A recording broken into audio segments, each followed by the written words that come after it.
This is the Can Crushers Wrestling Podcast. The following contest is scheduled for one fall. Let's go nuts! It's Jimmy Nuts! Drive out with a car! With your hosts, Mark Martinez. Remember, just because you're trash doesn't mean you can't do great things. And the English Professor. It's called a garbage can, not a garbage cannot. Hey, this is former WWE superstar Duke, the Dumpster Drosy, and you are listening to the Can Crushers Podcast. And welcome to Can Crushers. This episode is a little bit weird. I'm your host, Mark Martinez. We will cover WrestleMania. We will talk about AEW. We will talk about Dark Side of the Ring. But first, we're in a different time right now with this COVID-19 virus out there. My friends can't be in studio because of this. So we do the best that we can to bring you our shtick, our wrestling banter, our knowledge, our friendship, whatever we can do. I hope you enjoy the show. Here comes our WrestleMania recap.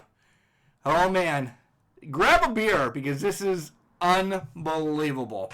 And welcome to another edition of Can Crushers. What a weird show this is going to be. Chad, you legit live 1,000 yards away from me and you're on Skype. English Professor, you're 3 hours away, so you're always on Skype. No difference there. How the hell are you guys doing? This stuff sucks. Yeah, it's not much different for me, but no, this does kind of suck not being in person, not being able to be in person.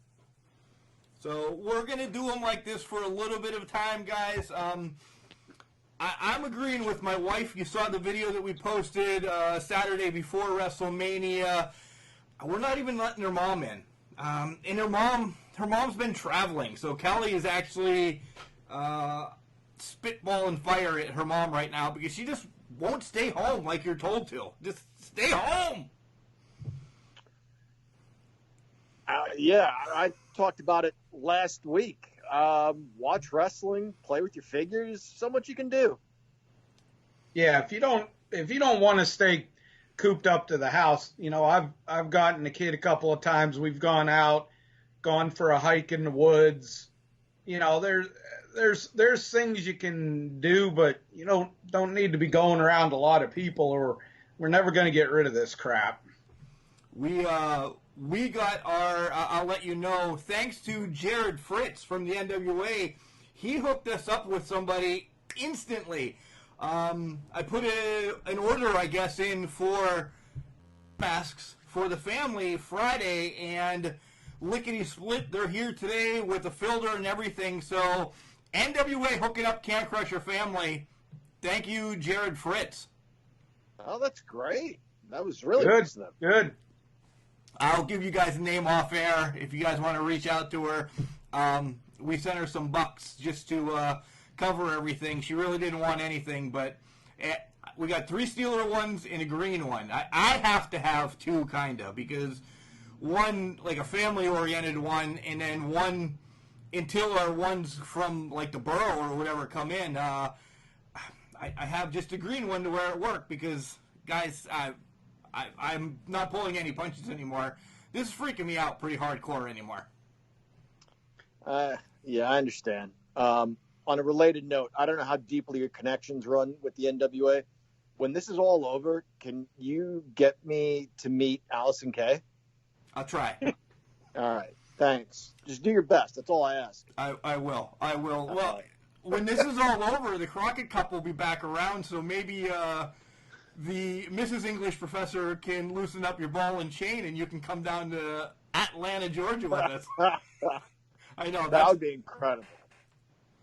So. Hey, Mark, before we get started here, I sent you a baseball card that I found, and I didn't get any reply back to it. Did you not like it? I loved it. I just didn't know how to react to it. And guys, the baseball card was our boy, with Joe Exotic playing for the Detroit Tigers. Did you know that, English professor? I did not know that. My wife binge watched that whole show. Just what I can hear from what she was watching, I don't know if that would be something I'd enjoy. I don't know if that's my thing. All right. Speaking about things we enjoyed, let's dive right into WrestleMania.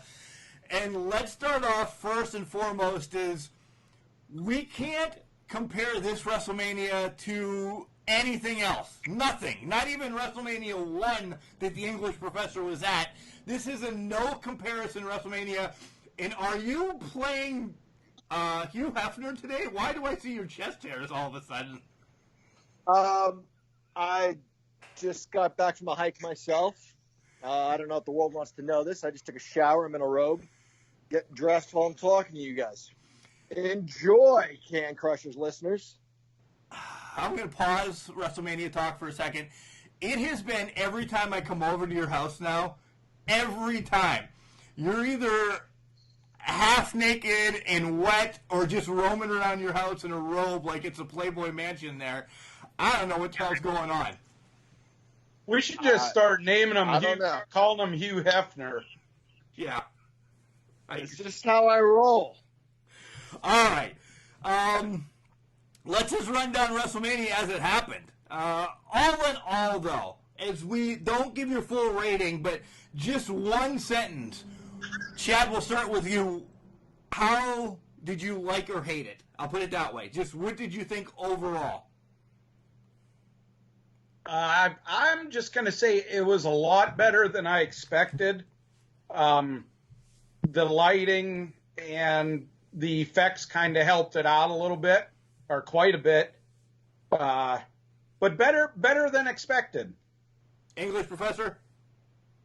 I'm going to sound like that kid who didn't do the report and then just repeats what the other kids said. It was better than I expected. The only thing I'll add to what Chad said is because the fans weren't there, they really focused on what was going on in the ring. You know, there was no break to show a crowd's reaction or anything like that. We really got to see the wrestlers work. In my opinion, it showed some glaring weaknesses in some performers. And on the other hand, it showed some really solid performances. And I'll just throw out Alexa Bliss's name. I thought she was fantastic. Her eyes, her face, her body, everything told a story. I enjoyed watching her match.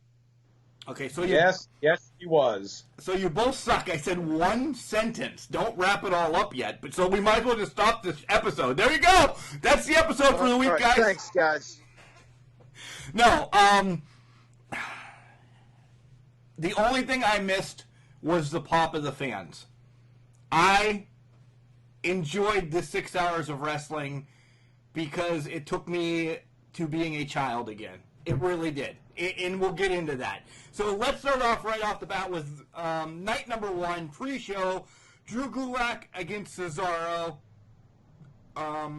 It's a Monday Night Raw match for me. Yeah, it's just a filler match. Good talent, everything like that. Just a filler match, but they did a good job. I like that they're bringing Gulak kind of into things and building them up. I hope they do a better job with him than they did with Buddy Murphy. Agreed. Nothing special. I like Cesaro. I'm not sure why he's not getting more of a push. He's just kind of lost in the shuffle. I think he's so much more than Sami Zayn's lackey. Yeah, it was all right. And Cesaro shows once again why he's awesome. I mean, that torture rack airplane spin was one of the most incredible things I've ever seen. Then he does it with no hands. I guess, kudos. I don't know. I would suppose kudos to Gulak as well. It takes two to tango, but that was a very, very impressive move. We've said it before. There's always a chance you'll see something that you never saw before, and here we are, opening match, pre-show of night 1. These guys showed us something different. They're both talented. I'd like to see something more happen with these guys. Yeah, I thought it was a good wrestling match. You know, not a sports entertainment match. I thought it was a good wrestling match as we get to sports entertainment on both nights. But great match. Cesaro picks up the win. And now we're transitioning to the main show. And I knew somebody was going to be there to welcome us. I thought, well, is it going to be Triple H again saying, hey, welcome to the show. We've dealt with this the last couple weeks. You saw me on SmackDown, da-da-da-da-da. This time we get Steph. And we just rip it all apart. How do you feel Steph welcoming us? Do you think it should have been Vince saying something? No, I'm glad that it wasn't. There's just too much events, and I think it would have put a negative beat on it having Vince, because he's just got so much heat with everybody. I'm good with Stephanie. I'm good with Stephanie. I think it was the right move.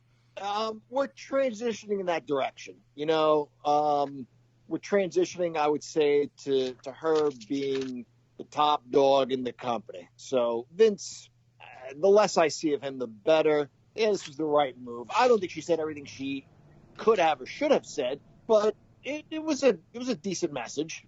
I agree. I agree with both of you. And by the way, you're going to hear Chad doing his fine work, and I love this because I'm actually, and the English professor is getting to see it as well.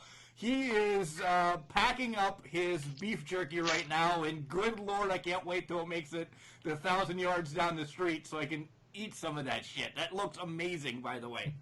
But that's not WrestleMania. It's excellent.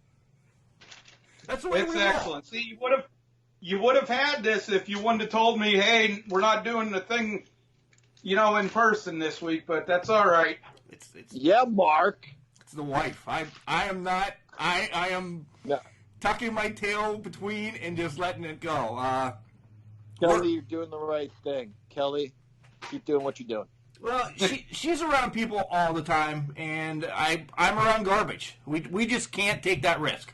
And I don't want to beat a dead horse with this. We can't take that risk to have people come over. We're risking, our dog and our son sometimes, and we feel weird. Ethan's taking 5 showers a day because that's just the way I am. All right. I'm just messing with you.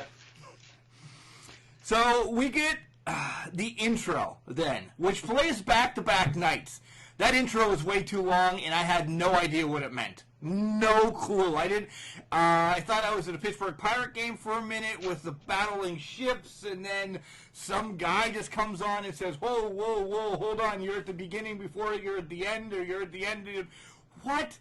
Just give me a generic intro. That's it. Do you think that they did that intro the way they did in at length just to fill time that they had on their hands not being live now?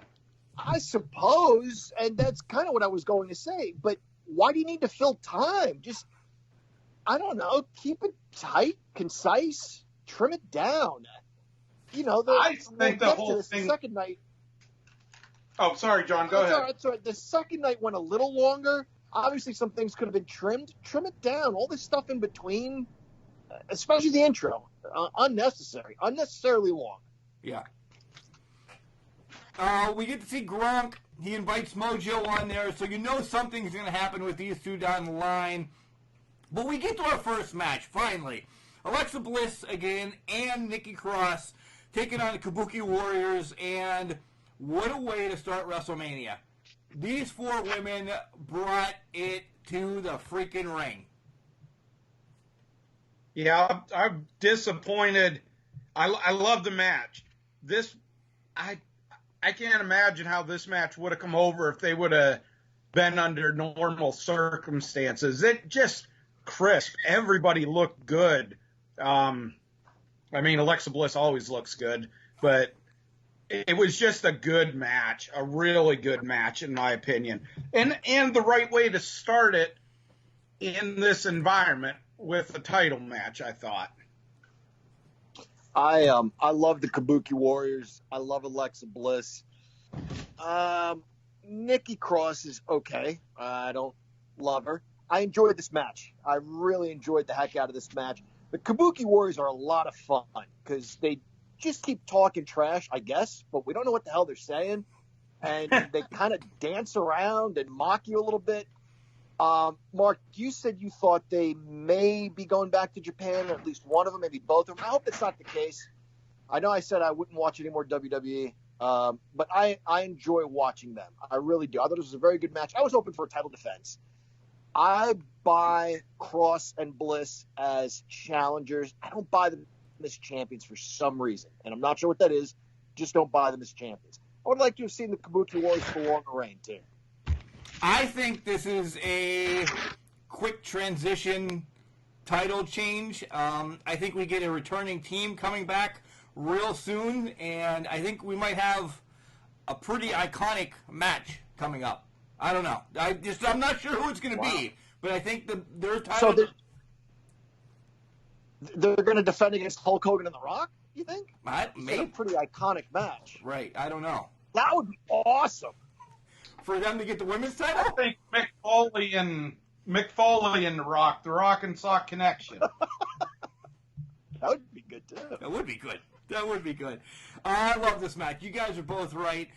Alexa is a star. She doesn't need a title. She does not need a title. And I almost wish that she was away from the tag team realm a little bit. I said Alexa, so Alexa's actually going off in the background. My Alexa has started back up because I was wondering what that was. I don't know. We'll just hear that. That's the way the show's going to go. Welcome to Can Crushers Worldwide. Next matchup, you have King Corbin taking on Elias, and Elias is pretty beat up coming into this match after falling on cardboard boxes a couple Fridays ago. I don't know what was happening there. Obviously, he was going to throw him off that platform there, and you hear I don't know, he landed, like you said, on cardboard boxes or like a bed 6 inches below, and then they pan out, and he felt like a story on pavement covered with the inside mat, but he should have been splattered on the floor with that kind of impact, and it just sounded like. And I didn't buy it. It was ridiculous. The thing is, they had time to edit that out, too. Listen, guys, we know your shows are taped. Please, check them over. I mean, you're not Can Crushers. You can't get away with unediting stuff like us. Right. I'll just say I didn't watch the match. I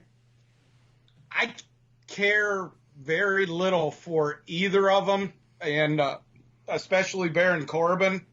I didn't watch it. I went upstairs, talked to the wife for a few minutes. Mark, you have had. Well, I guess I was with you that time. We had Jimmy Nuts on the show. Right. Good friend of Elias, and we praised Elias at the time, and we'll stand by what we said. Apparently, he's a good guy and still reaches out to his friends working at IWC from time to time. I don't think I hate to say it, it's not his fault. I just feel like this character could be so damn cool, and he's just not even lost in the shuffle, but not realizing his full potential. He's just not working as a good guy. They tried it with the Honky Tonk Man for a couple of months, and it didn't work. The reason this guy worked was because he was like the Honky Tonk Man. He's a bad guy, but he gives everybody backhanded compliments. You're a beautiful audience. Thank you. I'm going to play for you. People boo. And then you make fun of them a little bit. And now they made him a good guy again, and it doesn't work. For me, it doesn't work. Yeah, I don't see a drifter. Do you think? I don't see a drifter being a good guy. He's going to do what he needs to do to get through life. And that's Elias, kind of like a drifter. Go ahead, Chad. I was going to say, John, do you think that with the flip-flopping with him, getting dominated by a lot of guys and that, do you think it's really damaged his gimmick? It's hard to come back from that. Yeah, it really is hard to come back from that because, like Mark said, he would do whatever is necessary, and now he's not doing that, Elias does get the win in this match with a handful of tights. There you go. Just to say it, like, he cheated to win. So he's got that bad realm in him, but Great point. Storyline's just not going his way.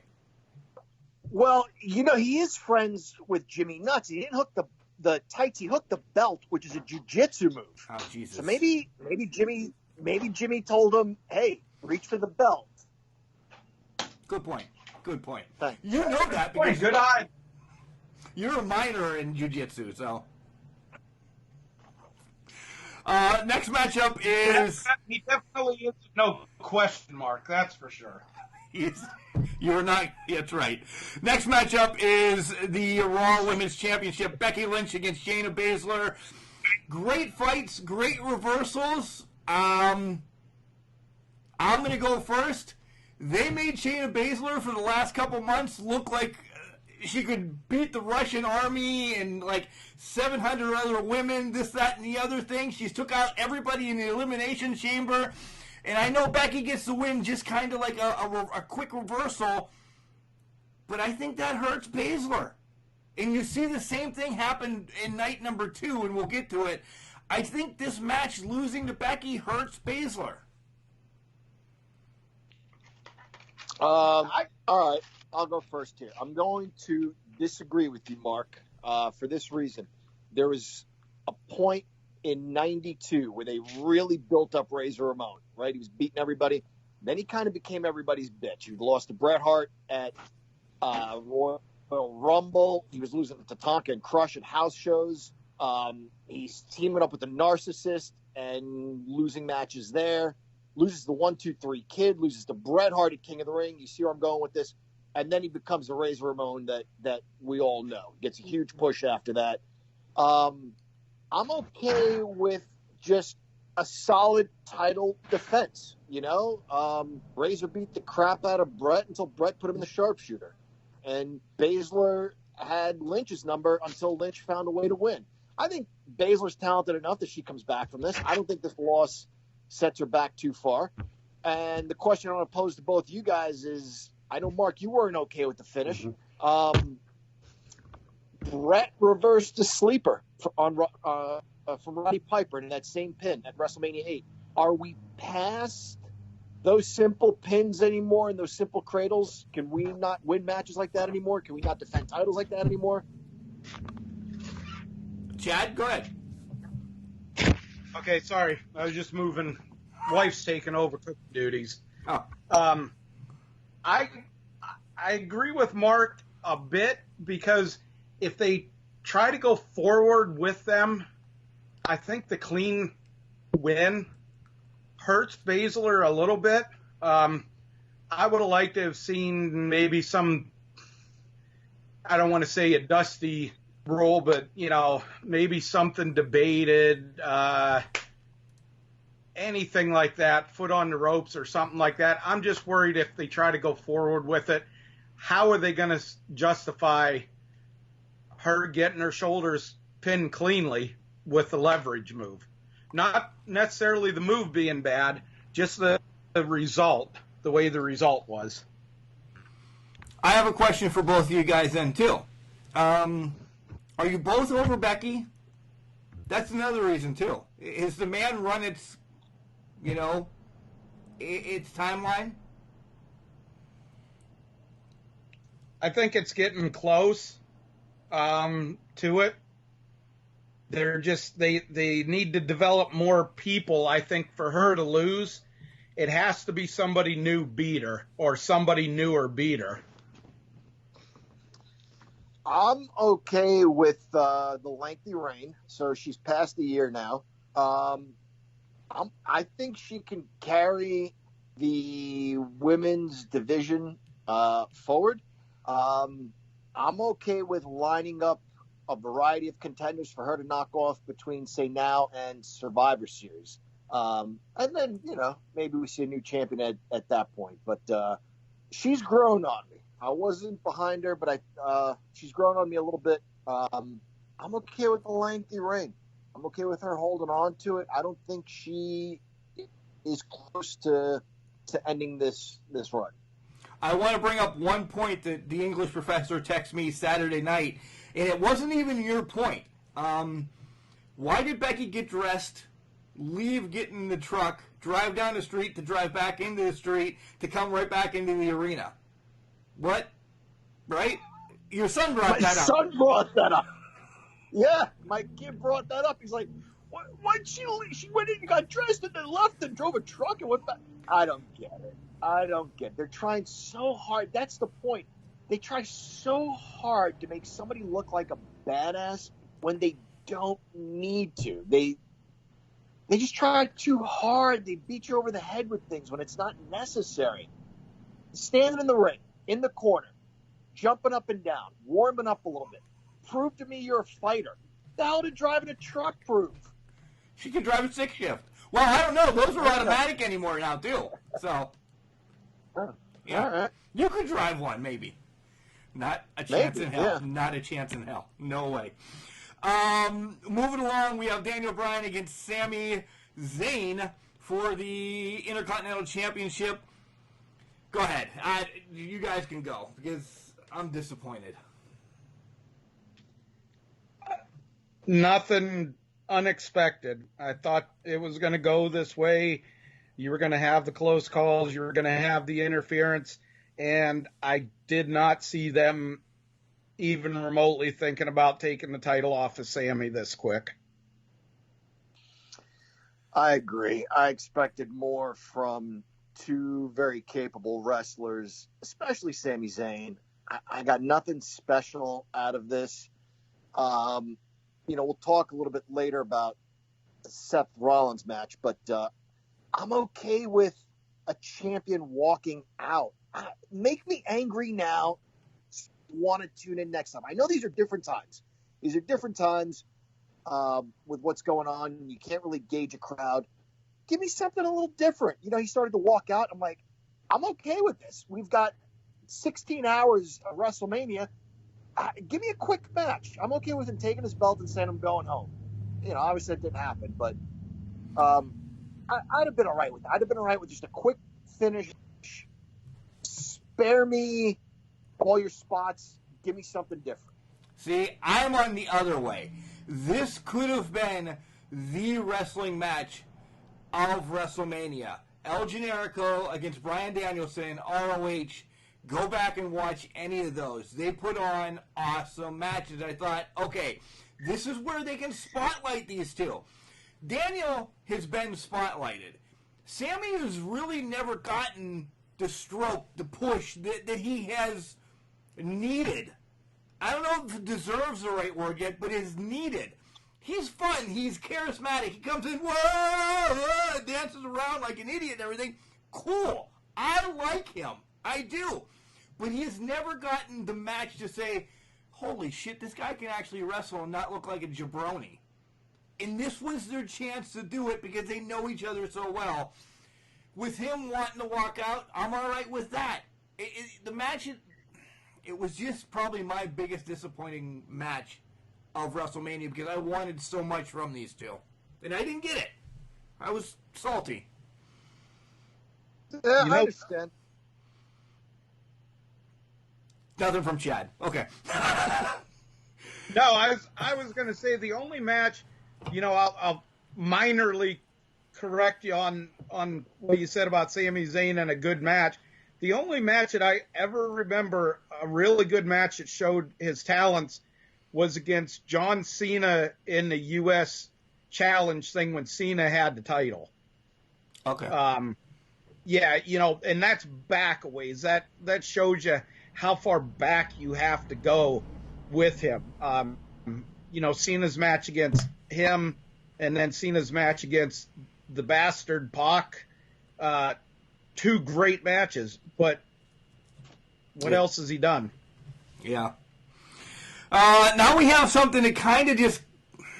We've all heard that The Miz wasn't going to show up, so we're like, all right, who are they going to throw in with Morrison?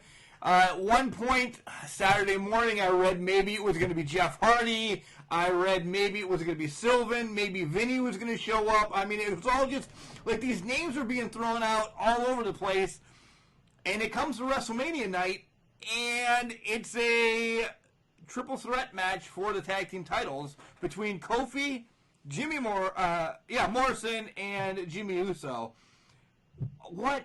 It's Johnny Morrison. What? I'm an idiot. I can't even read my own notes. But weird, but boy did I love the finish. I enjoyed this match. I was prepared to hate it because as soon as I heard that it was essentially a singles match, but I realized a triple threat match, but with no teams, tag team title defense, but with no teams, I thought about how hard they tried in WCW, NWA to keep 6-man tag team championships. From day one, it was a failed attempt. You had a Russian leaving, whatever. They always had different people to try to fit in there. Somebody takes over somebody else. And it reminded me when the Road Warriors and Dusty were champs, and Dusty didn't show up, so Sting took his place. Road Warriors got pissed off, turned on Sting. So now what do you do with the belts? Well, it was Dusty versus Animal. The winner gets to choose his two partners. I hated that idea. Animal chose Hawk and I think Kensuke Sasaki. This, I thought, was going to be like that. How in the world do you have essentially a singles match for a tag team championship? I thought it was great. I thought it was good. I liked the finish, like you said, Mark. New innovative ways to use the ladder without it becoming a spot fest or a bloodbath. Well done all the way around. I thought, because WrestleMania loves title changes, because the Usos and the New Day have so many championships between them, I thought we were going to see one of them hold the belts again. They made the right decision. You have Morrison beating members of the two most decorated teams currently in the WWE. Good match, good booking all the way around. Yeah, I like the match too. I was kind of like, what the hell are they going to do? I didn't, like John, didn't care for the idea of basically a singles match for tag team title, but once you kind of get past that, it was a really good match without, being ridiculous with the spots. I can't imagine John Morrison wasn't having flashbacks to M&M days when his partner got cracked in the face and everything like that. Loved the ending. I thought that was pretty innovative and different. Really surprised that they never did something like that before, but kudos. I liked the match. Yeah, we should ask Pat Lapino how he liked this match as well. He had to put his kids to bed during this match, so he missed probably one of the best triple threat matches in a while. But nonetheless, Pat, there's your recap for you, buddy. How do we feel about The Miz not showing up? I understand. Let's throw the COVID out. I thought they were going to lose because Vince is Vince. Your partner doesn't want to be here. You're losing the titles. Do you think it's the right thing to do? Vince is that way. I think this match did everything right. The right guy won. It's different times, and if you can't understand that, then he's a pretty terrible person. No, I think the right guy won the match. Yeah, I gotta agree. I think Morrison, he's gotten a great push, great comeback. I think this helps solidifies him as a legit competitor versus just a name from 15 years ago coming back. As far as Vince, it wouldn't have surprised me if he was a dick about it, but at the same token, Vince has gone on the record before that he doesn't like tag team wrestling, doesn't care for it.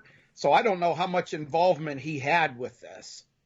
Yeah, good point. All right, next up Can I make one quick point about this match, please, Mark? One other thing. Your show, yeah. If I may, yeah, please. Yeah. When Morrison fell, I love the ending. But when Morrison fell, he kind of had one, but not the other. It pissed off my son. He's like, well, he didn't have them both. Well, they should put him back up. it leaves just a little bit of doubt. And to the point both of you guys made earlier, and I'm kind of seeing your point now with Baszler losing cleanly, there's no doubt. It's just over. It's just finished. You know, it reminded me while we were talking, Mark, when we met the Dragon, and he said when he beat Flair with the double chicken wing and they fall back and they're both pinned, Flair knew where he was. He put his foot out of the ring to break the count. The ref missed it. And the Dragon told us, like, that's such great psychology, because what does it do?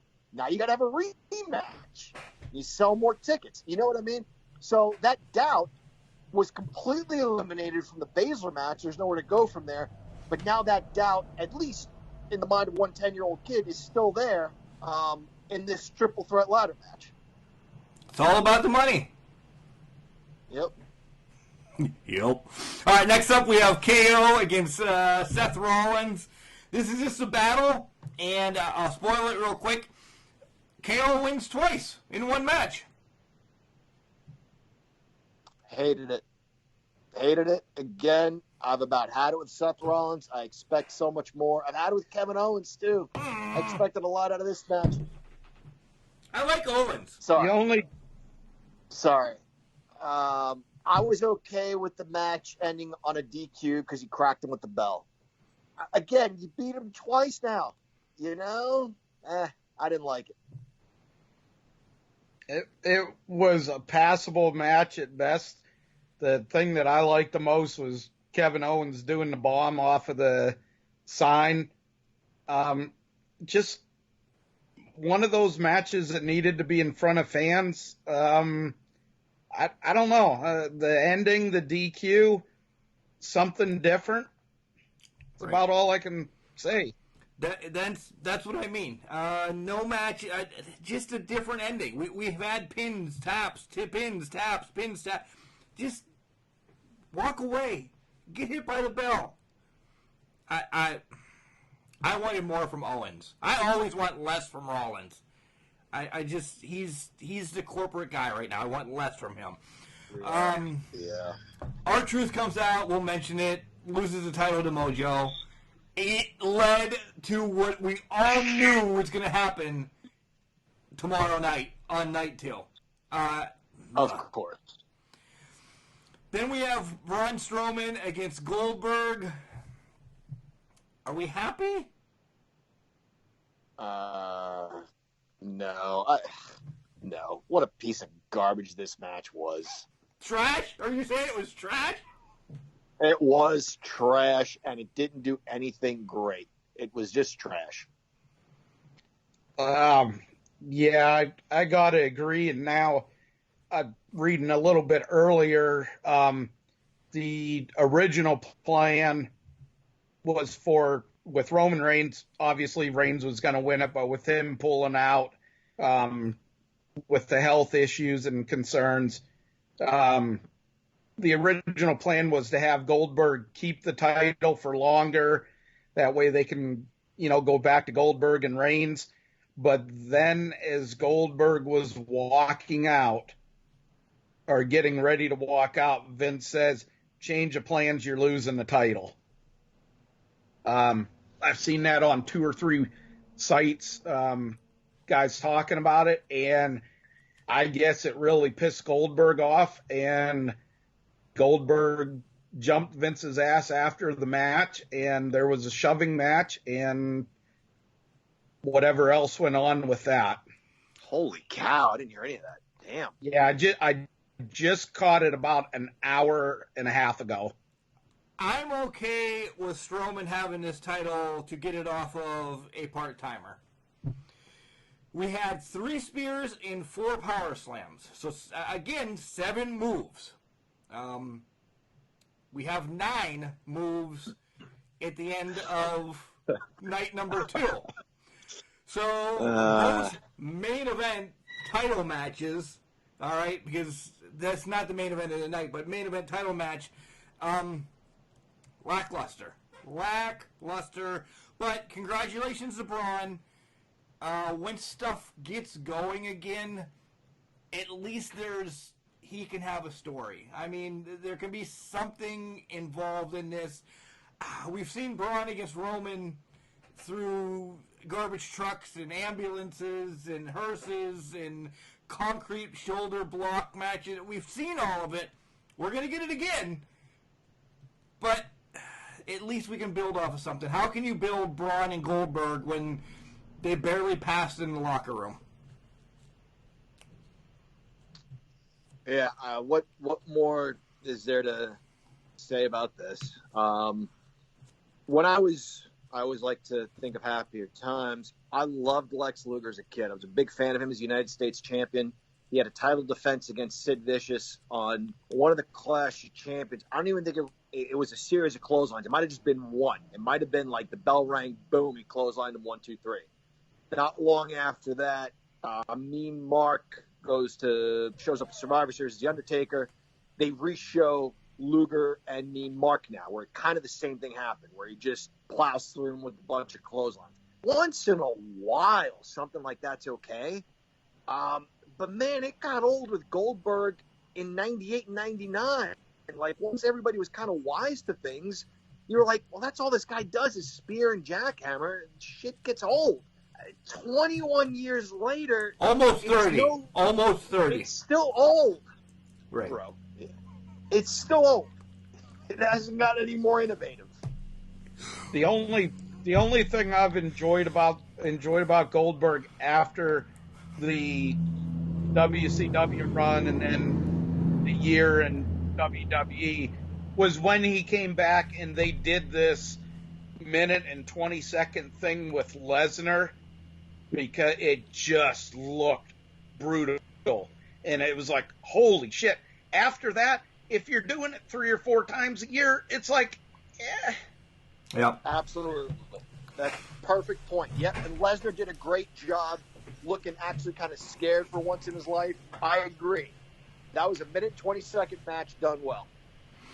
All right, now we can move along to our main event. And this is where WrestleMania takes a 90-degree turn. I wasn't sure what to expect, and we got The Undertaker against AJ Styles in a Boneyard match, and it was a movie. I rewatched both of these at work today. I watched the Boneyard match and the Firefly Funhouse. So, watching this one the first night, dude, it's a movie. It's cinematic movie. We could see more of this here in the near future. I was okay with it. I liked it. It told the story. It's the first one. I can't say it's the best one yet. As of right now, yes, it is the best one. But Taker could wrestle another 50 years if he does shit like this. I hope you bite your tongue on that one. Great match. I did like the match too. My only, fear of it is that they do too much of this and ruin it. That's my biggest fear. I'm diehard AJ Styles fan. Always have been, always will. This was a good story, good match. I liked it. I got no problems with it at all. I loved it. I thought I was, again, prepared to hate it.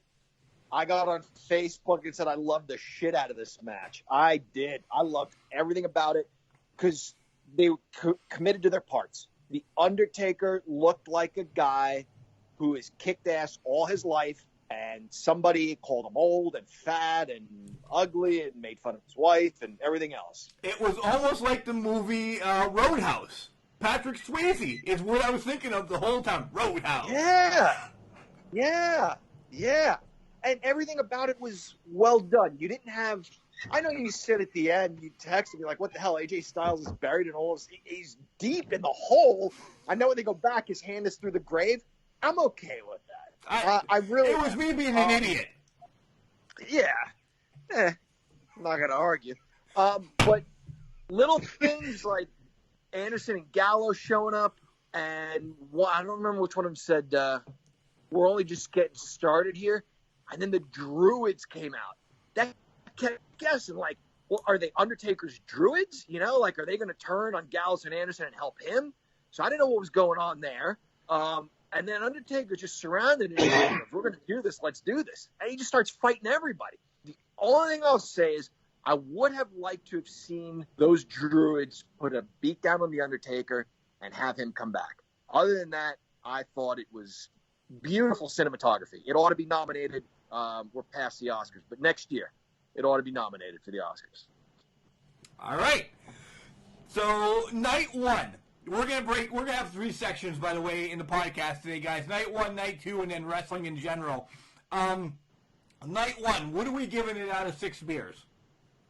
And don't rate it against WrestleMania 4 or WrestleMania 1 or 10 or anything. Sure. Take it as its own whole. Go ahead, John. I got to think. 4.5. I'll give it 4.5. I enjoyed it. There were a couple of things I didn't like. Overall, I enjoyed it. That Undertaker AJ Styles match really drove it home for me. 4.5.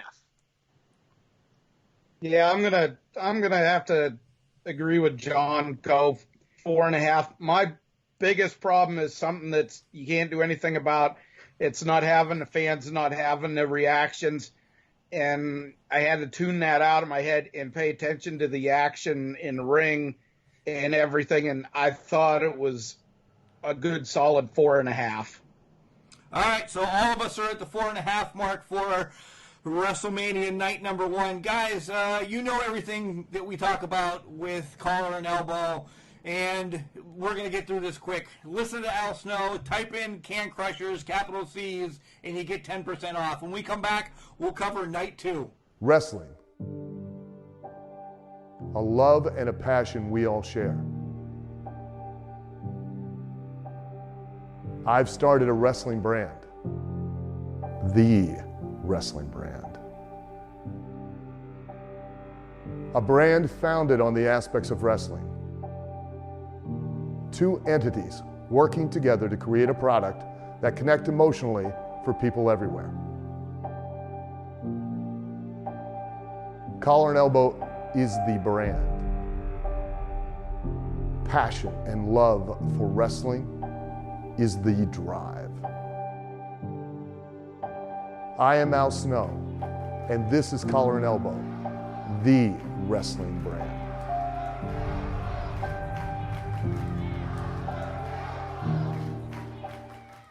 Hi, this is Bulk Nasty, and you're listening to Can Crushers podcast. I'm not sure, just 2 guys cornered me, so here you go. And welcome back, as we're still covering WrestleMania. Alongside me, Chad the Guru, the English Professor, and Mark. We're moving along. WrestleMania Part 2 is Nat against Liv Morgan on the pre-show, and I'm glad Liv gets the win. She needs it much more than Nat. Nat's established. Nat, whatever, Liv Morgan all the way.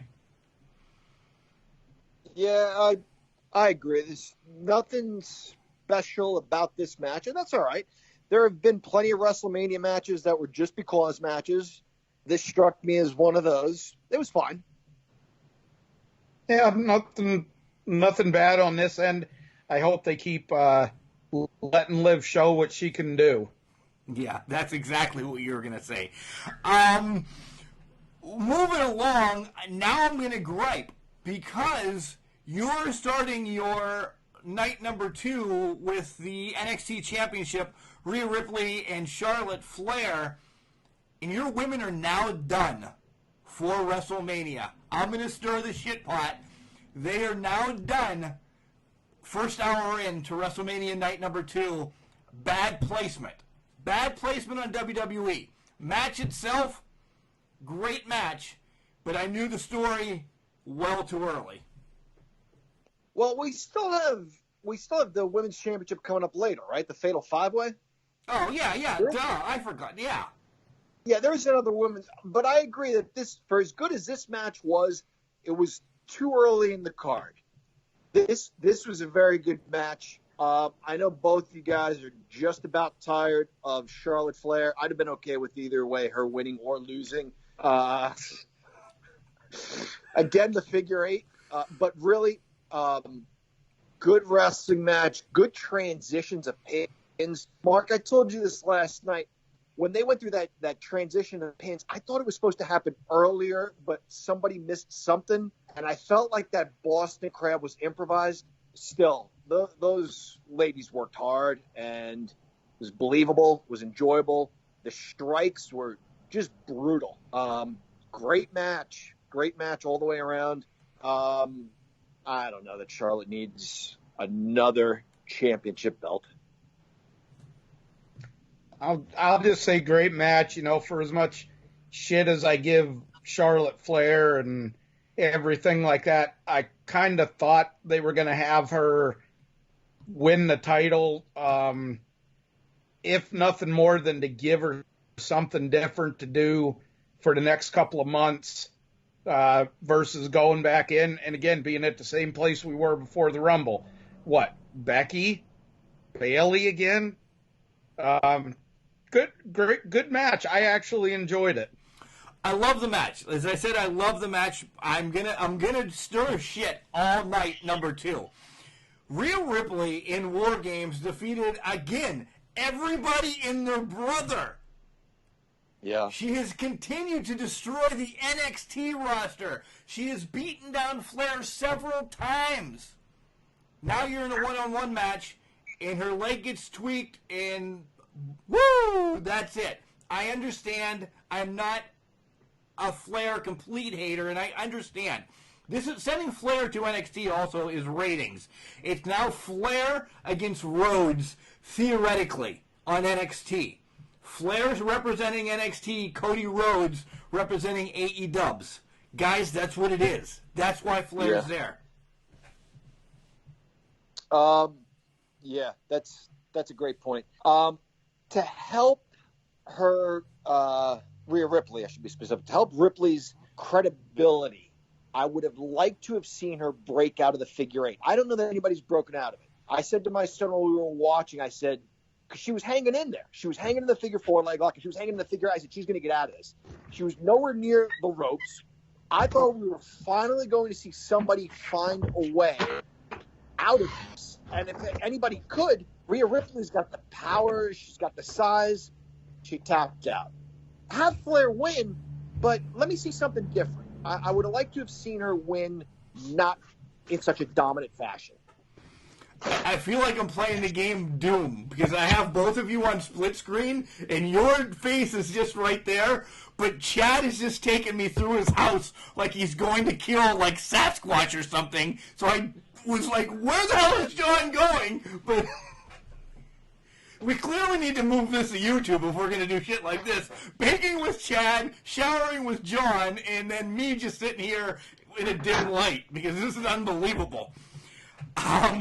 Now, I do have to apologize. This is not the normal thing here, but making deer jerky and shit like that. You won't be bitching when I bring some down to you, Mark, so shut up. This is unbelievable. The next 2 matches, I should have drank heavily.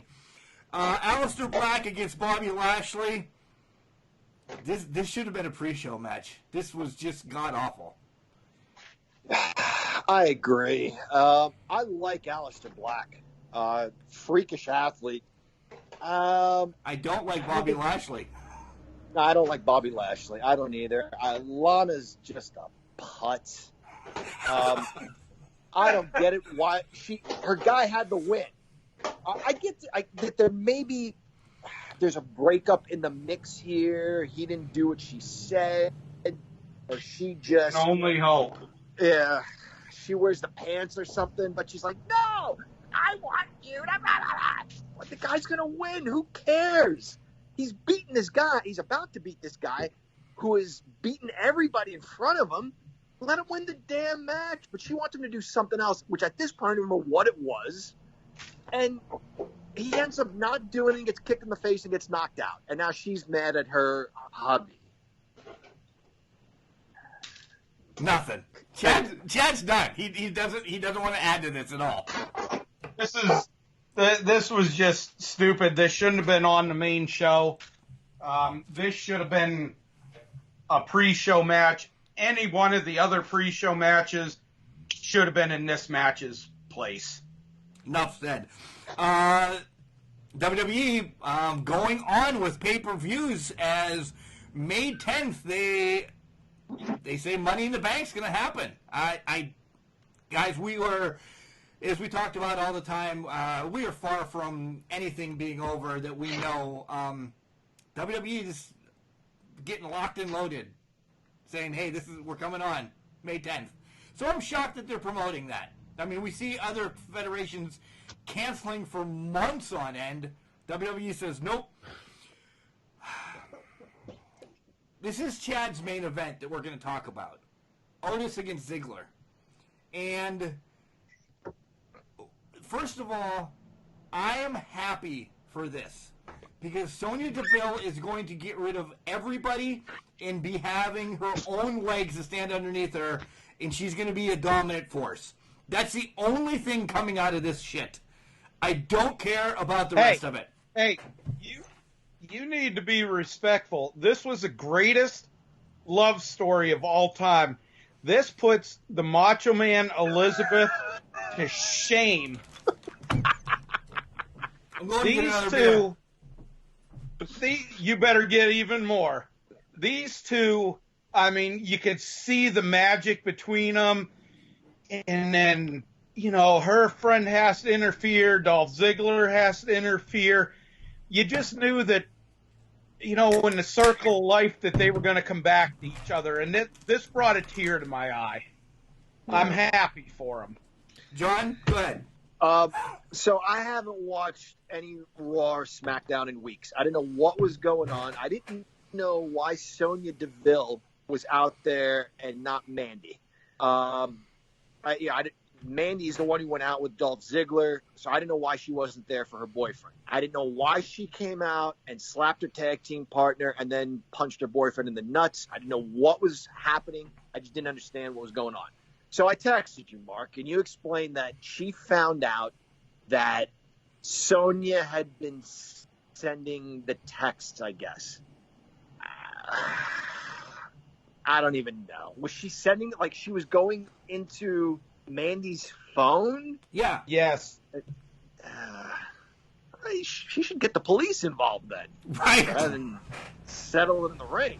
Right. So she knew her password, too, to get into her phone? Yeah. They're buddies. You got to be careful who you trust. And why? Why was she trying to... What the hell does she care who her friend dates?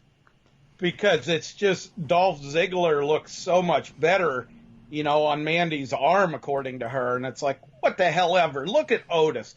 There is a lot of man there to love for her.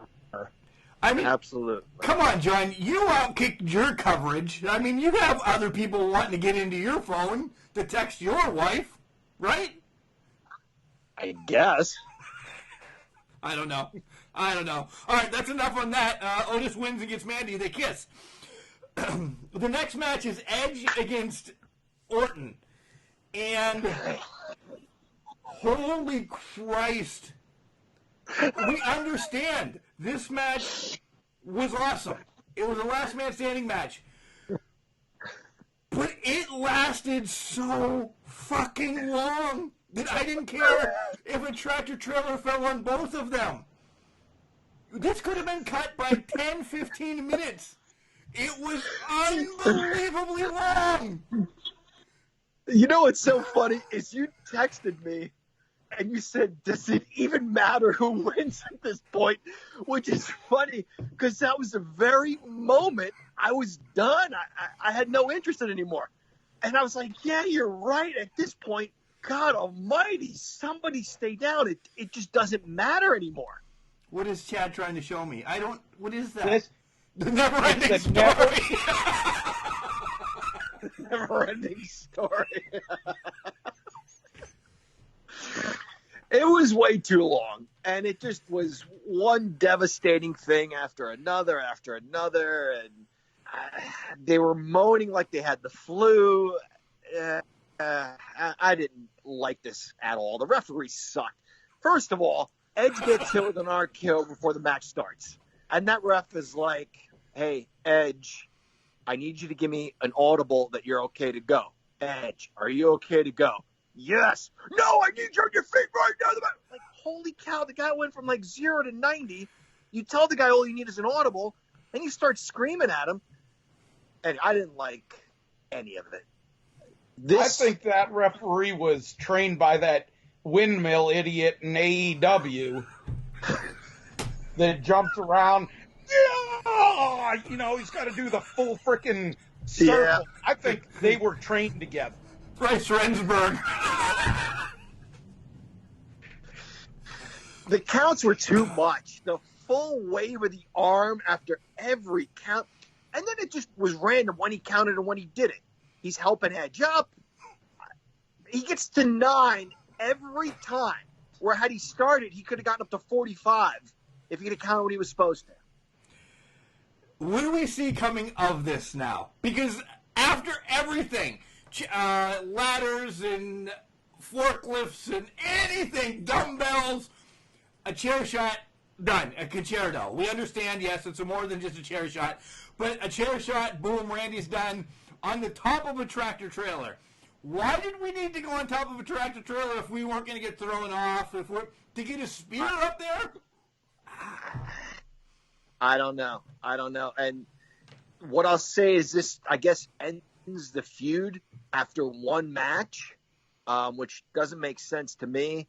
We've seen it in the past where a man is defending his lady's honor or whatever. He's fighting for something and then loses. Like, doesn't that draw you in even more? Even we just saw it last year. Shane against The Miz. The Miz beats the crap out of him, but the superplex off the roof of MetLife Stadium or whatever, and Shane ends up on top. You know, that draws people in because it pissed them off. I got nothing else on this match. I said the best thing of this match. Yeah. You did, actually. Mojo comes out with a bunch of idiots. Gronk gets a pin, and now we have Gronk as a 24/7 champion. God. First of all, very quickly, when Mojo won it the night before, Gronk started it by hitting him. I don't even know. He smacked Truth in the belly like the way you and I hit each other in shop class, Mark. And Truth was down. Yeah. And Mojo stuck in for the pin. And we're supposed to believe that he is a professional wrestler capable of absorbing all of this punishment when a little in the stomach knocked him down. The next match is the Street Profits against Vegas guys. And I went in the other room and watched the country music thing with my wife that was going on. Watched a little Luke Bryan, watched a little Kenny Chesney. I could give two shits about this match. At one point, Andrade's supposed to be in it. The next point, Andrade's out. Leif Eriksson's coming in. He's out. Austin Theory is pulled out of nowhere. The Street Profits are...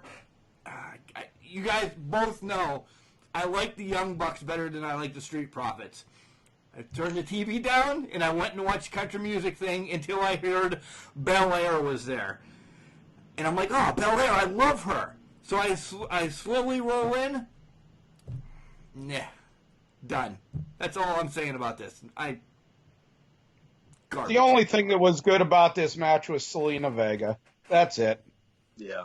I can't get behind the Street Profits. I guess she's married to, Belair's married to one of them. Montez. Sure. I don't know. I don't care. Moving along with the Fatal 5-Way match.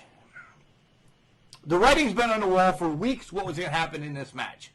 I like some of the spots. I like how they all ganged up on Tamina to make sure she's out of this match as soon as possible because she could have hurt somebody. Not because she's a tough wrestler, because she has issues in the ring.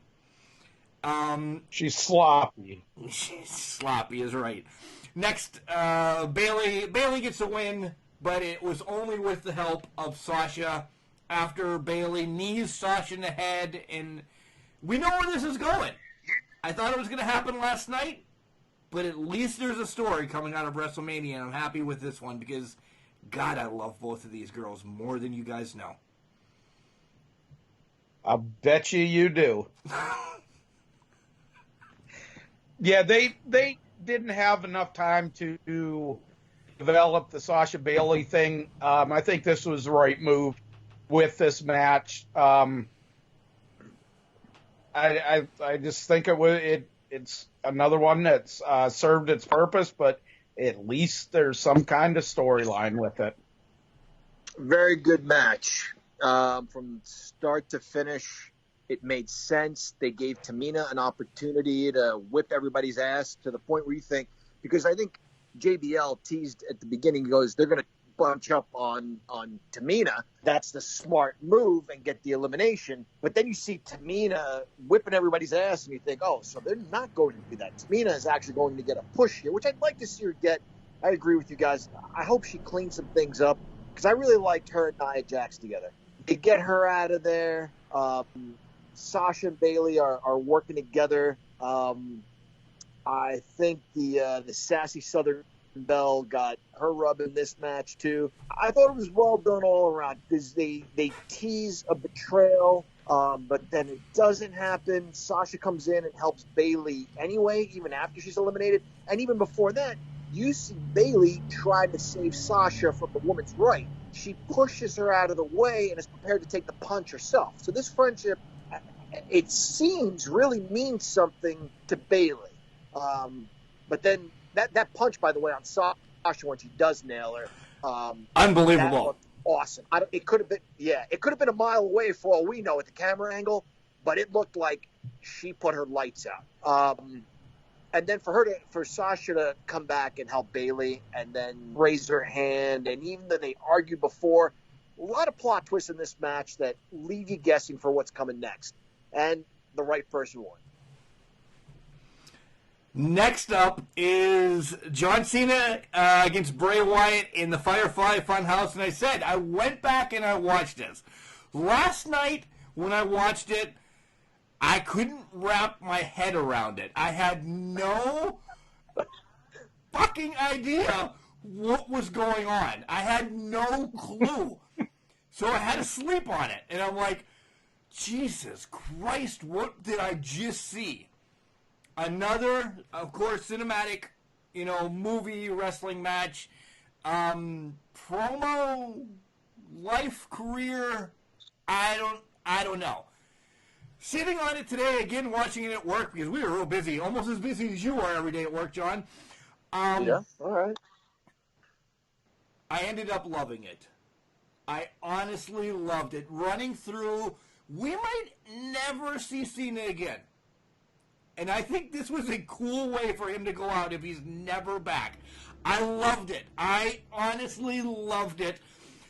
Just the jokes, Husky Harris, and you see the prototype, and the only one I didn't get, and maybe either one of you can help me out, is I didn't understand the NWO John Cena. That's the only one I didn't get. The rest I completely understand. I still, recording right now, what the hell did he have to do with the NWO? I think it was more about Hulk Hogan being an egomaniac and comparing him to John Cena. Touche. I love it. I love it even more now. This was fabulous. Yeah, at first, you and I, Mark, we didn't know what the hell was going on. When they were showing John Cena flashbacks, first of all, he walked through the door, and my wife knew what was going on more than I did. He walked through the door. Kudos to your wife, by the way. Kudos to your wife. Yeah. I didn't know what was happening. So she's like, no, he's in the Firefly Funhouse. It's like the Twilight Zone. Everything's, weird and wonky. And they show flashbacks, and I thought then what they were doing was superimposing the flashbacks with Bray Wyatt. They're superimposing Bray Wyatt into the flashbacks. But then I'm like, that's really John Cena, and he's there. And I thought, how do you explain this? For those of us that still deep down inside of us view these as fights, I said to Mark, how do you show your face after this match if you're Bray Wyatt or John Cena? And then I just got to a point where I'm like, at least the guy's got a really good sense of humor about himself. and is willing to play along. How many people want to go out and think of this? His ex-girlfriend is such an egomaniac. She wants to be in the Hall of Fame. She wants a send-off. She wants to come back on her terms. All of that.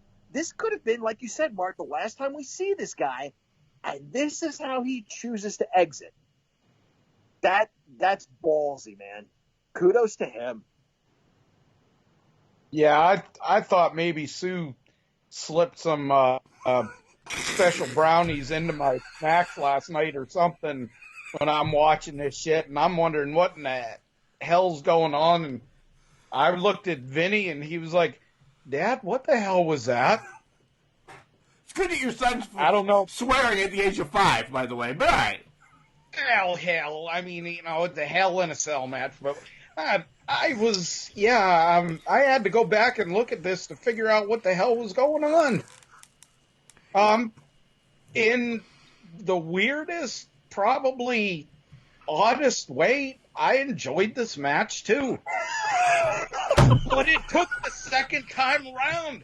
The first time I thought I was high, and I wasn't.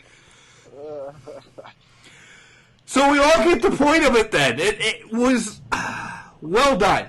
So both cinematic matches, my air quotes, saved this WrestleMania a little bit, right?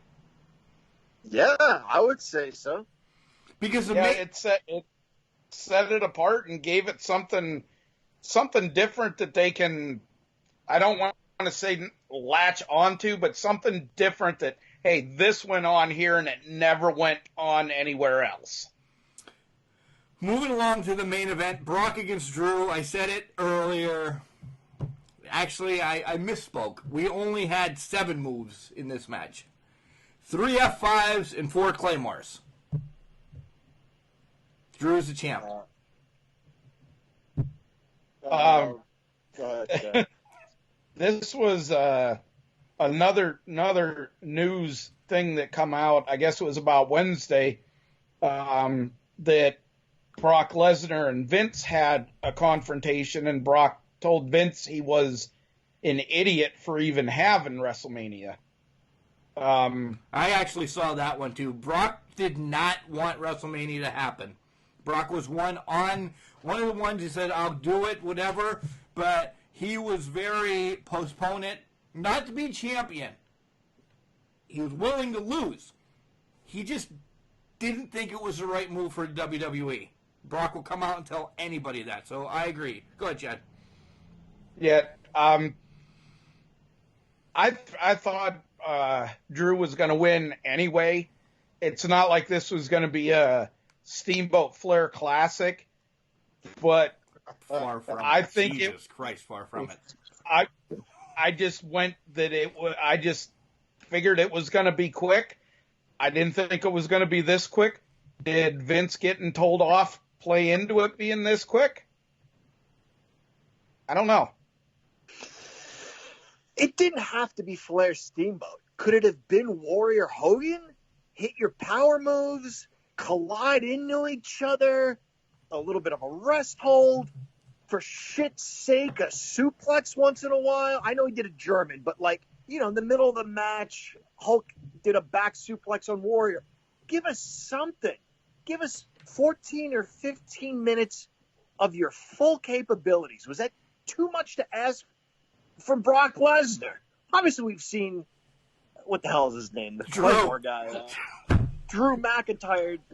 I'm angry. We've seen Drew McIntyre have some nice matches, but is it too much to ask of Brock Lesnar? Guys, you all named pretty big matches in wrestling history. Flair Steamboat from Chad, Warrior Hogan. Warrior? I'm on number 3. Warrior Hogan from John. I would have rather seen Skinner and SD Jones, for the love of Christ. It would have been a 7-minute match at least. One headlock from one of these guys. One headlock. Anything. These were terrible. And you know who I feel bad for? Drew. Because Drew's going to carry that title, and he's going to get better. He is great. But this is your big thing. You won with 4 kicks to the face. Great. You know, and then at the end, Drew, I thought he was sincere when he looked at the camera and was thanking everyone. I believe that. You had Undertaker have a short reign just to get the belt off of Hogan so Flair could get it when he showed up in the WWF. And that was it. And he went 7 years, 6, 7 years, whatever, without a belt. When he finally won, he beat a somewhat capable Sid who gave his best effort, gave him something. You know what I'm saying? Drew has been around. When they said since he was 21 years old, I'm like, you got to be kidding. And my son's schooling me about how long he's been around. I looked it up. Guy's been at it forever. Not in the WWE the entire time, but he's been working hard for a long time.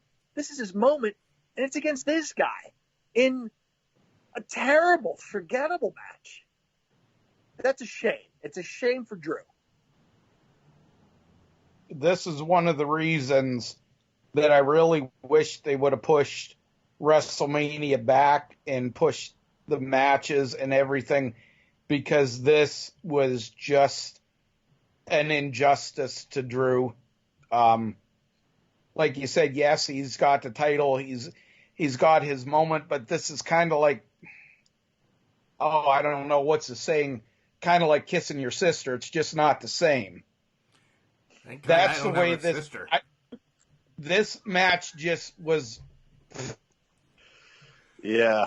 I mean, the only match that I've ever seen, I don't want to say the only match I've ever seen worse than this, but the only thing that I've seen worse than this was the finger poke of doom with Nash and Hogan. Yep. All right, so let's rate like we did for night number 1. What do you give night number 2? Start with Chad. Honestly, lower. I got to go 3.5, 3 3/4 at best. Crazy. I got to agree with Chad again. This drops a full beer for me. 3.5. I was thinking maybe 4, but no, it's 3.5. Yeah, across the board we are. I agree. A whole beer down. So on a whole, then, what do you give WrestleMania on a whole? You're going to average it out? We're just going to say it was 4 out of 6? 4 then. Yeah. Average it. That's about what it was. For something different, and I'll say this again, for the 6 hours of WrestleMania, they did a great job. Not to bring up COVID-19, coronavirus, cough in your hand, wash your hands. They brought up none of that. For 6 hours on Saturday and Sunday night, I forgot we had a pandemic. Thank you, WWE. Well said. Absolutely.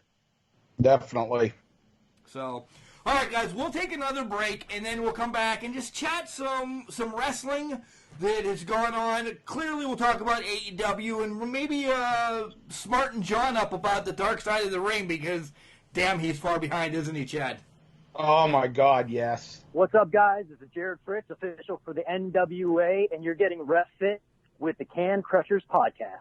And welcome back to Can Crushers, guys. I hope you liked our WrestleMania recap. Now we're going to talk about a little bit about AEW and Dark Side of the Ring, because Chad told me I'm the idiot, and I agree.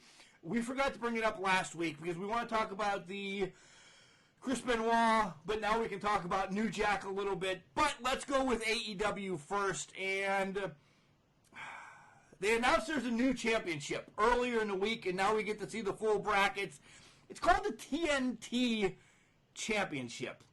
Can we have a different name to anything? Why are you naming this championship after a television channel that in 5 years you're going to be on ABC? Why are you naming it something stupid? Chad, what are you doing? Brown nosing. Oh. That is why it was named what it was. It's stupid. I'm all for a tournament for another belt. They need a secondary championship. But what do you call it? I mean, everything's been used. I couldn't tell you right now with all the secondary belts. I couldn't tell you who the United States champion is right now. You can bring back the national championship. But the national championship is in the NWA. Television championship. It's in the NWA. Yeah, so like, I mean, just rename it. Call it the Cable Box Championship. That's what I think they did. They just named it after a very specific channel. So, can it only be defended on that channel then? I don't know. You can't defend it on pay-per-view then? I guess not. Why can't we have like the fisticuffs champion or anything? I just hate that it's named after an organization. I don't like it. I would have been better with, based on where AEW originated, with a regional name for a title. Not something as broad as like North American or Intercontinental, but a specific part of the United States. Because as silly as it was, there was something cool about Western States Heritage Championship. It just made you feel like there was something more behind it. Like there was a history, there was a tradition behind it. There was none, though. There wasn't. No. That's a title Chad's waiting to buy. He can't wait till that comes out. That's one of his big ones he wants to buy. The Western States Championship. Oh, I'm on the North American Championship now. I got a good price on one of those. Of course you do.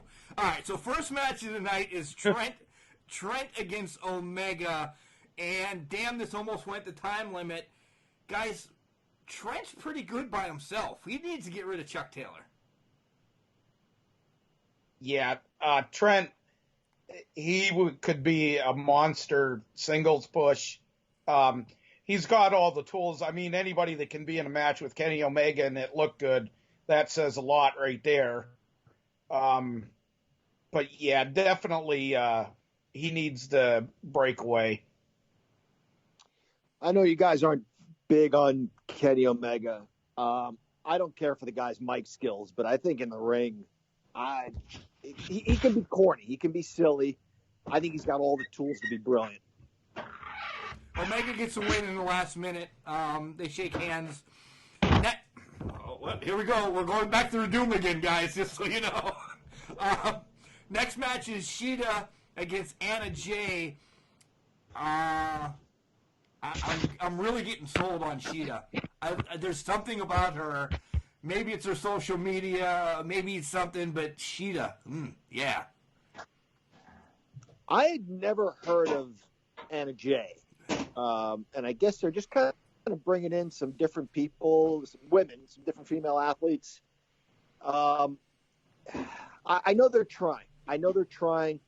It really still strikes me as a work in progress. It reminds me of WCW when they had a light heavyweight championship, and every month or whatever, it was just champion versus insert luchador that we brought in for this one night only. Yeah, I agree. Chad? Yeah, I didn't know who the other girl was, but she looked good. She seemed to perform pretty well, and she's walking up that ladder. She's climbing that ladder. I think she's going to be the one to beat Nyla Rose. Well, they have an altercation. Shida and Britt Baker have an altercation after the match. It sets up a match for this Wednesday. Shida against Britt will be the number one contender. So we're pulling for Britt. This would be Britt's. If Britt would beat Shida, this would be Britt's third time after that title. Third time's a charm. Is Britt won any matches in AEW? Yes. She doesn't have a great record, but she has one. Yeah. Yeah. I'm curious to see how she does in a match with no crowd, because the crowd loves to hate Britt. They absolutely detest Britt because she's had some incredible promos. I'm curious to see how she does with no crowd.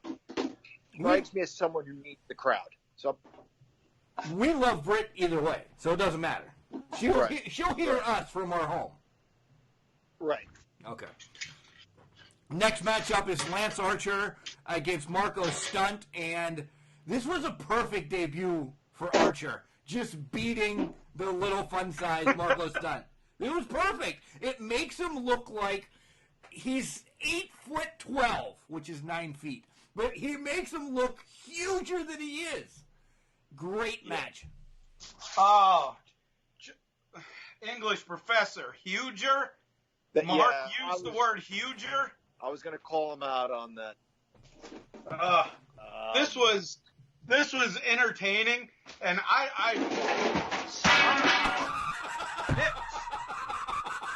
anyway, that's how much this match got to me. I was glad to see Marco Stunt get his ass beat. Okay, now back to the regularly scheduled program. All right, I'll try to save us here. Chad's beef jerky just went all over the kitchen. Hey, this is your batch, Mark.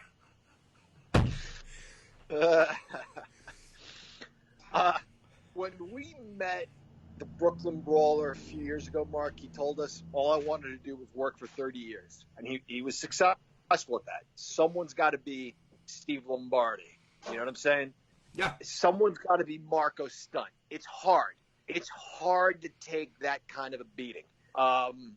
You feel bad for the guy who gets beat up like that. You look at any of the, De Niro or Joe Pesci films when the innocent guy gets beat up. It sucks. It makes you feel for him.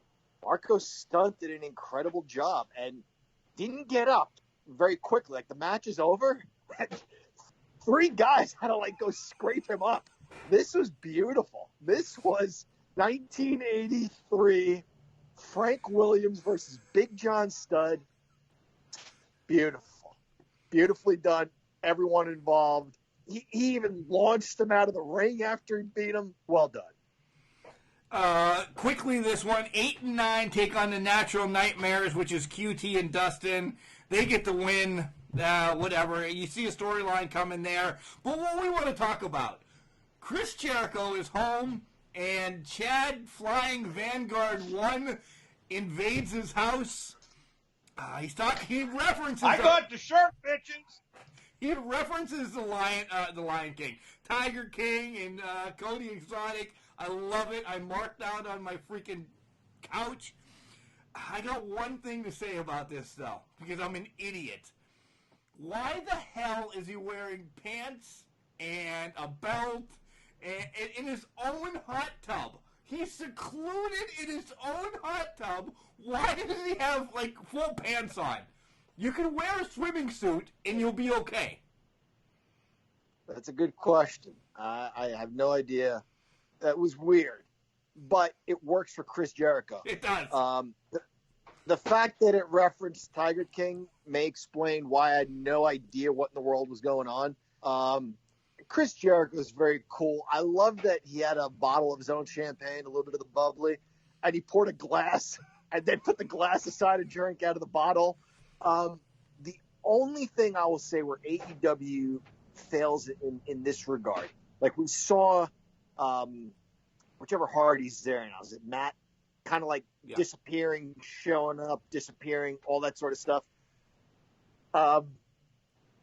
They don't fully commit to the absurdity. In WWE, they fully commit to the Firefly Funhouse, or they're fighting in a cemetery or whatever. They commit to the insanity. AEW, you've got Jim Ross, who just doesn't quite, oh yeah, she's from outer space. And maybe Jim Ross committing to something that absurd is just going to sound silly. We're not going to buy it. But it's almost like JR's commentary is resentful of the silliness in AEW. You can't have silliness if you're not fully committed to it. Chris Jericho, as good as he is, doesn't seem fully committed to the whole thing. To him, it's still a little bit hokey. Oh, okay, you sent a droid to my house kind of thing. Yeah, I agree. That's my thing. No, I agree. Chad's back with us now again, I think. I don't know. I'm here. The droid. I liked it. I thought, I don't want to say it was, greatest segment ever. It was funny. And if you can cut a promo on a droid or whatever the hell thing is, I thought it was funny. I agree. Jericho's, he's killing it right now. Then we have Sammy G, my boy, and Sean Spears against Darby and Cody. Guys, I think I know what the finals of the match is going to be. I really do. I think it's going to be... Oh, wow. Well, first of all, they already spoiled who's going to win round one. Because they said, whoa, Darby and Cody will meet up next week. Oh, shit. No, they're not, because we haven't even done round one yet. Go back and listen. So you're going to have Darby and Cody in round number 2. Oh, yeah, you're right. Yeah. I do remember hearing that. Yeah. So, nonetheless, a great AEW. A great AEW once again. It's just keeping us busy. But let's transition. We're getting a little long. And, Chad, we talked about off-air a little bit, the Dark Side of the Ring. John, you still haven't watched them. Just listen then. How emotional... You said they're on YouTube, right? They are on YouTube. How emotional are the Chris Benoit ones? Sorry, was conversing with the wife there. That Chris Benoit one was hard to watch regardless of, which side of the fence you were on as far as him, the athlete, or the father. I don't know how to put it. It brought tears to my eyes because you knew it just wasn't him that did it. Something happened, and I'm not excusing it, anything like that. There was just more to what was going on. Yeah. Yeah, and John, you remember the night that it all happened. I mean, you didn't watch them, but when you were hearing all this come out, and now just hearing and reading more later, what are your thoughts a little bit? Boy, what Chad just said struck a chord with me as far as it's hard to watch regardless of where you stand. And that's the sign really of a good documentary, in my opinion. If it could make you at least consider what this guy, who rightfully so many people would just consider a monster, was going through, then I would say it's a successful series. All I know is, without having seen the show, is what I've heard over the years, what I've seen over the years. You watch his matches, guy was brilliant. I told you I recently watched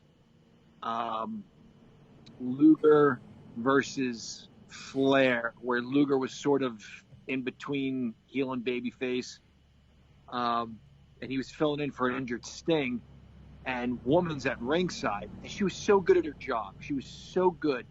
And you just think about how it ended, and you find it very, very difficult to have any level of anything positive for the guy who did this to her, John, I want you to watch it because Woman is, this is going to sound stupid, is a big part of the documentary along with her family. And without spoiling it from there, that's why you need to watch it. I actually got invited into kind of like a realm or a chat room or whatever of, I don't know, a viewing party with some of our favorite wrestlers. I'll name 2 because they actually hosted it and other wrestlers came in. Calvin Couture and Ray Lynn invited me along with other wrestlers. Won't name them because I don't know if they want to be linked to it or anything, but invited me into the watch party with them. And I interacted with some people during it, but I kind of sat back and listened, and to hear and read, I guess, what was being said from, we're all marks, but hearing and reading what a talent and a star said about this. Different perspective, and he's still loved, but he's hated as well. And I know that sounds no shit, but it's as a wrestler, he is one of the best by far. We'll never get his accolades, but as a human being and what happened, oh man, I know I'm on the fence, and it sounds it, but watch it, and you'll exactly see. It's unbelievable. I will do that. You said it's on YouTube. Yeah. Okay. Yeah. It's, John, it honestly is. There's other things, and I know what Mark's going towards not wanting to talk about with it, family angles and stuff like that. It really, it brings the human factor to it, to the whole situation. And something else I want to throw in here, y'all know, obviously, I watched or listened to Jim Cornette's podcast.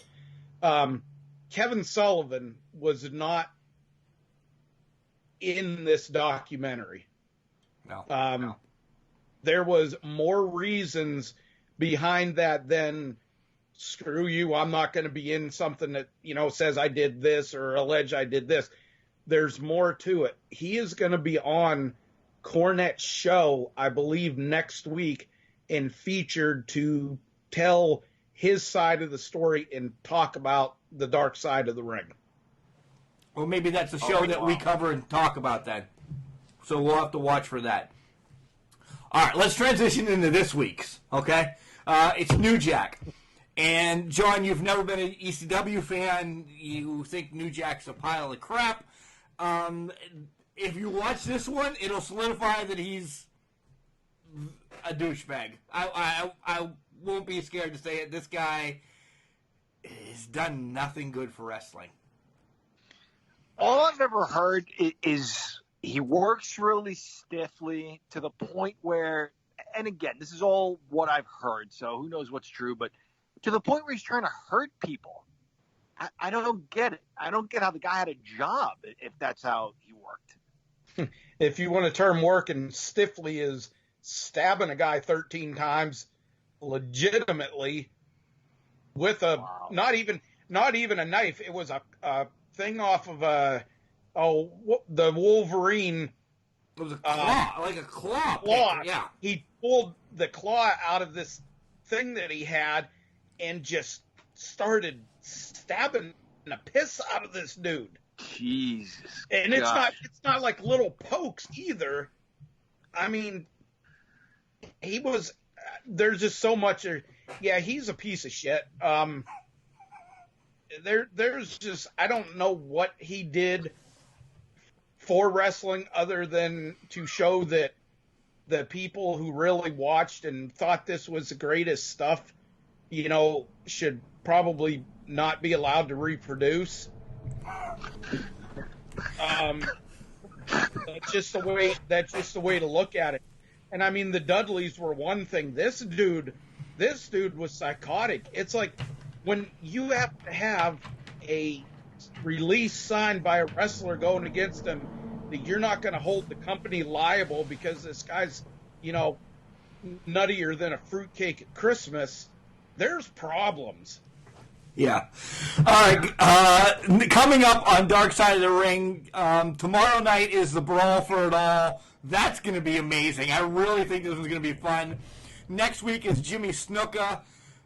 April 21st is Dino Bravo. The 28th is Dr. David Schultz. The 5th of May is Herb Abrams in the UWF. May 12th is the Road Warriors, and ending the season on May 19th is Owen Hart. Guys, these are all available. You can watch them live on Vice TV, but if you don't get Vice, because I know there's a lot of people that don't, they make it to YouTube within a day and a half. So, yeah. The Dino Bravo one sounds fascinating to me. They all do, but I've always wanted to know more about Dino Bravo. Again, just what I've heard is he was in with the wrong crowd and cigarettes. Yep. Cigarettes. All right, guys, we went long. It was a WrestleMania show, though. We got some AEW in. We got some Dark Side of the Ring in. I want you guys each to go and just pass along some love to Can Crusher Nation. Nobody wants to go first. Okay, go ahead. All right. All right. Love to Can Crusher Nation. We love you guys. Thanks for listening to us. I know this sounds horribly insincere, but I didn't know I was going to be spreading love. Mark didn't tell me this beforehand. No, seriously, it's a tough time right now. It really is. We appreciate you guys. We appreciate the wrestling companies continuing to work through this, and nobody's wrong in this situation. Should they shut down? Should they keep going? It's hard to say. It really is. They're doing the best they can without a crowd. Obviously, they're trying to stay afloat, but I think there's a part of them that enjoys entertaining us at home. So, we thank them for that. And we thank you guys for listening to the three of us jabber on endlessly about what we watched and making us think our opinions matter. Chad? Biggest thing I got to say, guys, is, we appreciate you listening in every week. We try to make it a fun show. We all have, different personalities, different likes and everything. And I think that's what makes this show good. And you made fucking beef jerky today. And on the opposite, on a different note, continue to be safe, guys.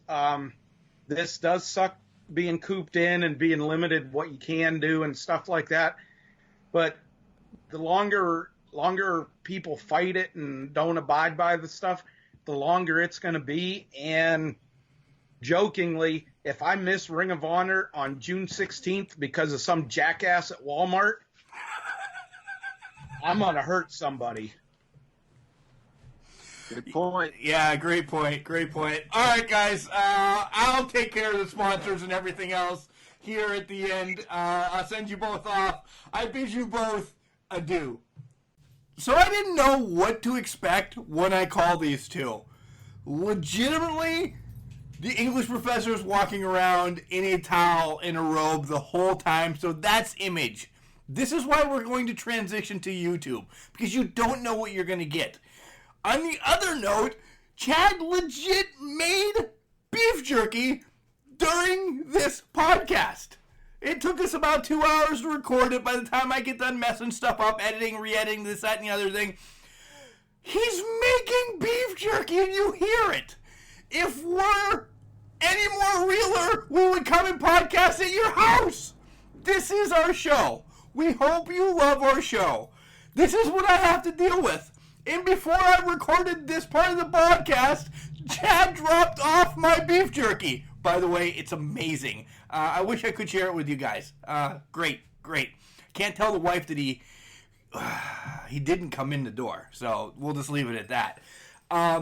Guys, we are available everywhere. iHeartRadio, Spotify, iTunes, Stitcher. We're out there. Like, subscribe, do all that. Continue to go to reviewthispodcast.com/Can Crushers. Tell us what you think of this podcast. You want to reach out to us on social media, it's Can Crusher 69 across the board. That's on Facebook, that's on Instagram, that's on Twitter. We have interviews set up that we'll continue to bring to you every Wednesday for Can Crusher Spotlight. This week's we're going across the coast, and I'm super excited about it. What else do we have? Oh, send us an email at cancrusher69@gmail.com. Guys, we love you. We really do. And from the bottom of my heart, along with the other two, as they told you, please stay safe. Stay home. Wash your hands. And just enjoy wrestling. Next week, we will review Super Clash 3 from AWA. We're stoked. Guys, have a great week, and we'll see you Wednesday with a amazing cosmic, I don't know what I'm trying to say, an awesome awesome spotlight.